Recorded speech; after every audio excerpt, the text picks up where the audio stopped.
Una sa ating mga balita, nagsagawa ng special on-bank session ngayon ang COMELEC kung saan pinag-usapan ang substitution ni Davao City Mayor Rodrigo Duterte kay Martin Dino at ang disqualification cases laban kay Senadora Grace Poe.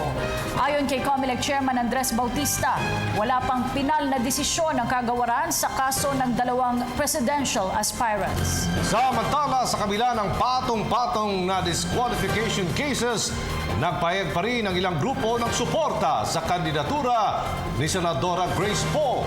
Ayon sa representante ng Adopt Grace Poe Movement, isang grupo ang nasa likod ng umano'y demolition job laban kay Poe. Si Jade Miguel sa detalye.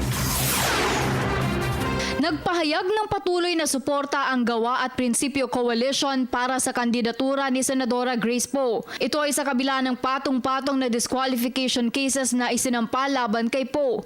Kabilang sa koalisyon na ito ang Adopt Grace Poe Movement, Kabataan Poe, Change Movers at Muslim Movement for Genuine Change. Nais bigyang linaw ng grupo na hindi patuloy ang diskwalipikado si Poe at ang desisyon na i-disqualify ay pasya pa lamang ng ikalawang dibisyon ng COMELEC. Paabot natin sa mga taong bayan na naguguluhan dahil nga sa nangyayari ngayon na napakalaking headline na nakalagay Grace Poe disqualified, na ang totoo naman yan, disqualified sa isang dibisyon sa COMELEC.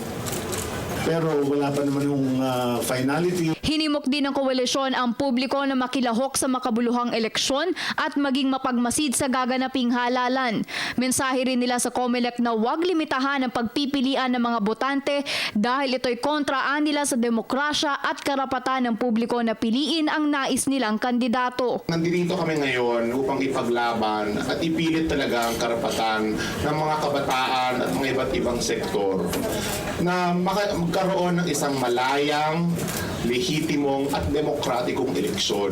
Samantala, isiniwalat naman ni Rez Cortez na representative ng Adopt Grace Poe Movement na isang grupo ang nasa likod ng umano'y demolition job dahil sila anya ang may koneksyon sa mga law firm na nagsampa ng kaso laban kay Poe.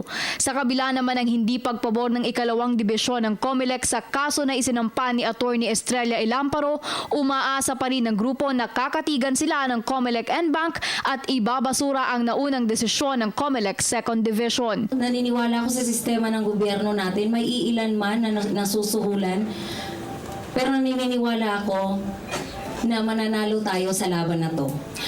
Pero kung in case, which is talagang dinadasal natin na hindi mangyari, kagaya ho ng sinabi ng ating senadora, siya po ay babalik sa serbisyo, hindi magbabago, tutulong pa rin sa nangangailangan. Wala man siya sa posisyon, pero hindi magbabago ang platform na pinaglalaban niya. Para sa Telebisyon ng Bayan, Jade Miguel.